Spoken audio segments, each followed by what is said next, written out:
1948ರ February 6ರಂದು ಎರಡನೇ ಪರಮವೀರ ಚಕ್ರ ವಿಜೇತ ನಾಯಕ್ ಜದುನಾಥ್ ಸಿಂಗ್ ಶತ್ರುಗಳ ವಿರುದ್ಧ ಹೋರಾಡುವಾಗ ದೇಶಕ್ಕಾಗಿ ತನ್ನ ಪರಮೋಚ್ಚ ತ್ಯಾಗ ಮಾಡಿದರು. 1948ರ ಫೆಬ್ರವರಿ 6ರಂದು ಪಾಕಿಸ್ತಾನವು ಜಮ್ಮು ಮತ್ತು ಕಾಶ್ಮೀರದ ನೌಶೇರಾದ ಉತ್ತರದ ತೈಂಧರ್ ಪೋಸ್ಟ್ ಮೇಲೆ ದಾಳಿ ಮಾಡಿತ್ತು. ಆದರೆ ಜದುನಾಥ್ ಸಿಂಗ್ ತನ್ನ ಸಹ ಸೈನಿಕರೊಂದಿಗೆ ಪಾಕಿಸ್ತಾನಿಗಳನ್ನು ಸೋಲಿಸಿದರು. ಈ ಪೋಸ್ಟ್ ಮೇಲೆ ಪಾಕಿಸ್ತಾನ 3 ಬಾರಿ ದಾಳಿ ಮಾಡಿತ್ತು ಮತ್ತು ಆ 3 ಬಾರಿಯೂ ಭಾರತೀಯ ಸೈನಿಕರು ತಕ್ಕ ಪ್ರತ್ಯುತ್ತರ ನೀಡಿದ್ದರು. ಎರಡನೇ ದಾಳಿಯ ವೇಳೆ ಜದುನಾಥ್ ಸಿಂಗ್ ಗಾಯಗೊಂಡರು, ಆದರೆ ಅವರು ಧೈರ್ಯ ಕಳೆದುಕೊಳ್ಳಲಿಲ್ಲ. ಜದುನಾಥ್ ಸಿಂಗ್ ಅವರ ಮೆಷಿನ್ ಗನ್ನಿಂದ ಹೊರಬಂದ ಪ್ರತಿಯೊಂದು ಬುಲೆಟ್ ಪಾಕಿಸ್ತಾನಿಯರ ಕಡೆ ಸಾವಿನ ಮಳೆಗರೆಯುತ್ತಿತ್ತು. ಜದುನಾಥ್ ಸಿಂಗ್ ಶತ್ರುವನ್ನು ಹಿಂದಕ್ಕೆ ತಳ್ಳುವಲ್ಲಿ ಯಶಸ್ವಿಯಾದರು. ಆದರೆ ಈ ಸಮಯದಲ್ಲಿ ಗಾಯಗೊಂಡ ಜದುನಾಥ್ ಸಿಂಗ್ ಅವರ ಎದೆಗೊಂದು ಮತ್ತು ತಲೆಗೆ ಇನ್ನೊಂದು ಗುಂಡೇಟುಗಳು ಬಿದ್ದವು. ನೌಶೇರಾದ ತೈಂಧರ್ ಪೋಸ್ಟ್ ಅನ್ನು ಉಳಿಸಲು ನಾಯಕ್ ಜದುನಾಥ್ ಸಿಂಗ್ ಅವರು ಸರ್ವೋಚ್ಚ ತ್ಯಾಗ ಮಾಡಿದರು. ಮರಣೋತ್ತರವಾಗಿ ಅವರಿಗೆ 1950ರಲ್ಲಿ ಪರಮವೀರ ಚಕ್ರವನ್ನು ನೀಡಲಾಯಿತು. ಅಲ್ಲದೆ ಅಂಡಮಾನ್ ನಿಕೋಬಾರ್ನ ಇನಾನ್ 198 ದ್ವೀಪವನ್ನು ಈಗ ನಾಯಕ್ ಜದುನಾಥ್ ಸಿಂಗ್ ಎಂಬ ಹೆಸರಿನಿಂದ ಕರೆಯಲಾಗುತ್ತದೆ. ಇದನ್ನು 2023ರಲ್ಲಿ ಪರಾಕ್ರಮ್ ದಿವಸ್ನಲ್ಲಿ ಘೋಷಿಸಲಾಯಿತು.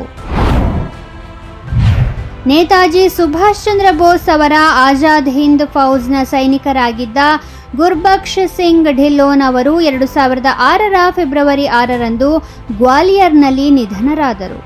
ಆಜಾದ್ ಹಿಂದ್ ಫೌಜ್ನಲ್ಲಿ ಕರ್ನಲ್ ಆಗಿದ್ದ ಗುರ್ಬಕ್ಷ್ ಸಿಂಗ್ ಢಿಲ್ಲೋನ್ ಅವರನ್ನು ಬ್ರಿಟಿಷರು ರೆಡ್ ಫೋರ್ಟ್ ಟ್ರಯಲ್ ಎಂಬ ಪ್ರಕರಣದಲ್ಲಿ ವಿಚಾರಣೆಗೆ ಒಳಪಡಿಸಿದ್ದರು.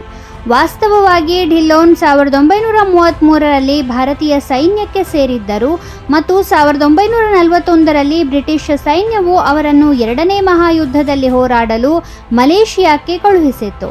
ಆದರೆ 1942ರಲ್ಲಿ ಅವರು ಜಪಾನಿನ ಸೈನ್ಯದಿಂದ ಯುದ್ಧ ಕೈದಿಯಾಗಿದ್ದರು. ಇಲ್ಲಿಂದ ಢಿಲ್ಲೋನ್ ತಮ್ಮ ಮನಸ್ಸು ಬದಲಿಸಿ ಬ್ರಿಟಿಷ್ ಸೇನೆಯ ವಿರುದ್ಧ ತಿರುಗಿಬಿದ್ದರು. ಅಲ್ಲಿಂದ ಭಾರತಕ್ಕೆ ಮರಳಿದ ನಂತರ ಢಿಲ್ಲೋನ್ ಆಜಾದ್ ಹಿಂದ್ ಫೌಜ್ ಸೇರಿದರು. ಬ್ರಿಟಿಷರಿಗೆ ಕಿರುಕುಳ ನೀಡಲು ಅವರು ಸರ್ವ ಪ್ರಯತ್ನ ಮಾಡಿದ್ದರು. ಆದರೆ 1945ರಲ್ಲಿ ಬ್ರಿಟಿಷ್ ಸೇನೆಯು ಆಜಾದ್ ಹಿಂದ್ ಫೌಜ್ನ ಇತರ ಒಡನಾಡಿಗಳೊಂದಿಗೆ ಅವರನ್ನು ಬಂಧಿಸಿತು. ಅವರ ವಿರುದ್ಧ ರೆಡ್ ಫೋರ್ಟ್ ಟ್ರಯಲ್ ಎಂಬ ಪ್ರಕರಣವನ್ನು ನಡೆಸಲಾಯಿತು.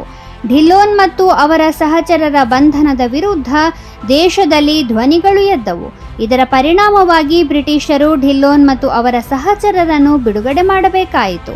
1998ರಲ್ಲಿ ಭಾರತ ಸರ್ಕಾರವು ಗುರ್ಬಕ್ಷ್ ಸಿಂಗ್ ಢಿಲ್ಲೋನ್ ಅವರಿಗೆ ಅವರು ದೇಶಕ್ಕೆ ನೀಡಿದ ಸೇವೆಗಾಗಿ ಪದ್ಮಭೂಷಣ ಪ್ರಶಸ್ತಿಯನ್ನು ನೀಡಿ ಗೌರವಿಸಿತು.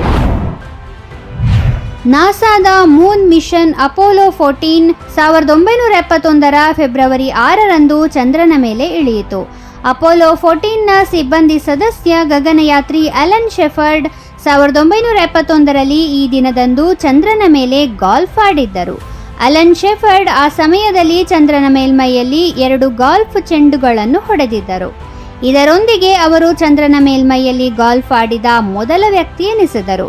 ಅಲನ್ ಶೆಫರ್ಡ್ ಗಾಲ್ಫ್ ಸ್ಟಿಕ್ ಮತ್ತು ಗಾಲ್ಫ್ ಬಾಲ್ಗಳನ್ನು ತನ್ನ ಸ್ಪೇಸ್ ಸೂಟ್ನಲ್ಲಿ ಮರೆಮಾಚಿ ಕೊಂಡೊಯ್ದಿದ್ದರು.